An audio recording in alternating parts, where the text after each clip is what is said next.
TJ Moe joining us. And TJ, before we get into Bill Belichick, you got a quick reaction to Daniel Penny and a deadlocked jury? Yes. I mean, thank God there's at least one person with real courage in New York. And so, I mean, I would argue that the person on the jury has as much courage as Daniel Penny did at this point, because hold for 1 second. Hold for 1 second. Get me up to speed. You think it's only one person?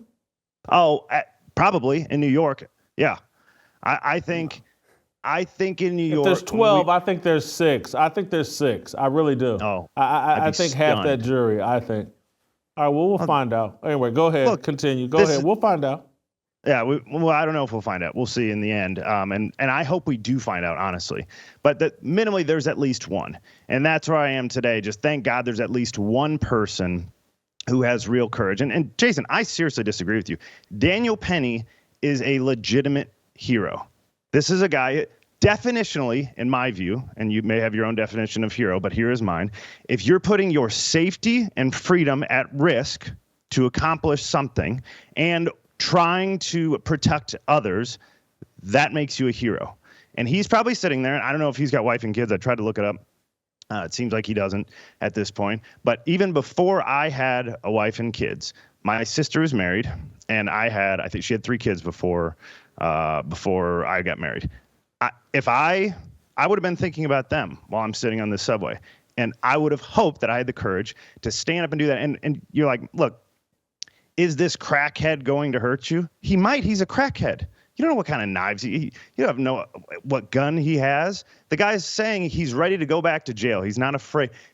He's not. What are the 3 things that he said? Something. I'm not afraid to go back to prison. I'm not afraid to kill. There were 3 different things, and Daniel Penny stood up and did something about it. Who's chiming in with the thumbs up? Who's? Does he have his own thumb up machine? Is that you doing that yourself? I think this is how Skype works. Check this out. Look at that. Skype's got its own little setup here.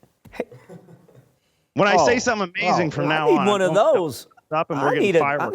I need a butter emoji every time I talk.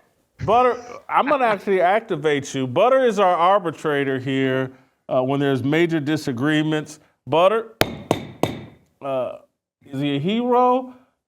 Who's right and wrong here? I'll tell you what TJ just said. Jason, I know you like one-word answers, but I like what he said, putting his freedom on the line.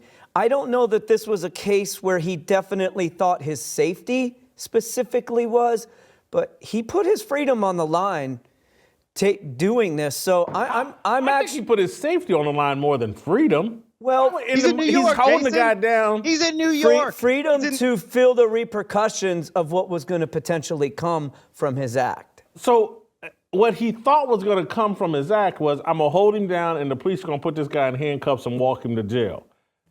That's what he thought. He didn't think. No way. Not New York. I struggle with. Not a chance. Jason, I walk around with the gun everywhere that I go. And my thought is, hey, if I ever got to use this thing, I got to be ready to go to prison. I'm just telling you, every time I intervene, I think I'm going to trial, no matter what happens. It's a tough case. I'm gonna. You're rolling with TJ. I'm on a hung jury here. I'm gonna ask you guys to go back into the jury room and debate this a little longer. Let's be honest. The insurance model is broken. Crowd Health puts your health care back in your hands. Use the promo code FEARLESS at joincrowdhealth.com. That's joincrowdhealth.com, promo code FEARLESS. I'm going to give you a lunch break, and we're going to reconvene at 2 p.m. today. Yeah, listen, I guess I'm just careful with the word hero. I'm just a little, it's like some people will say, Whitlock, what you're doing, it's heroic. And I'm like, give me a break. I come on TV and say what I think. I'm just, trying to obey God. I'm no hero. And so I'm very, very reluctant with the word hero. Daniel Penny, if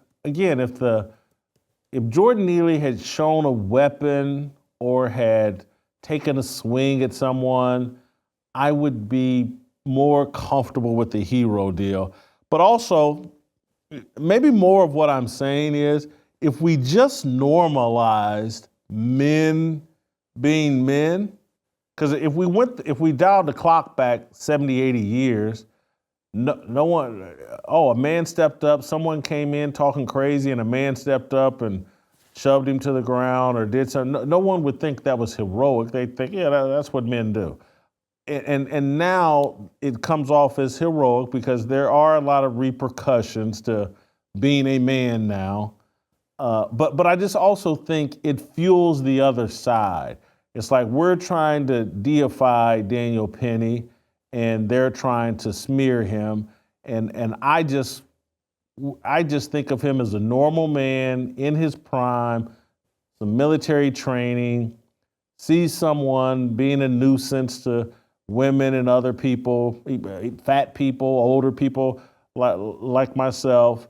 And yeah, maybe I'm wrong. I just, the hero thing just. With the fact that somebody did die as a result of this, I believe that the hung jury is probably a better representation because you have to factor in, did he go too far? Was he trying to prevent something from escalating and happening? And did he go too far? The fact that there's a hung jury on that actually probably, I believe, is a good representation that they are factoring in. There was a real threat here. No, not I don't if think you he listen to the intended facts to of the kill the case. guy. No, listen to the facts of the case. Facts of the case says Go ahead, TJ. that you could see him breathing throughout the entirety of the chokehold. It's come out throughout the trial that he was alive when they found him, and the police that arrived refused to administer first aid because they were afraid of getting HIV. Like, they let this guy die.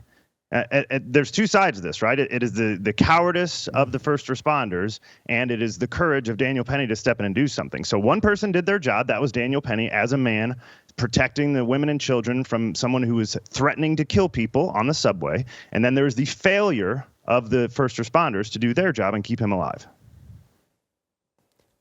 See, this is why sometimes I need to watch what I say. I didn't know all the facts.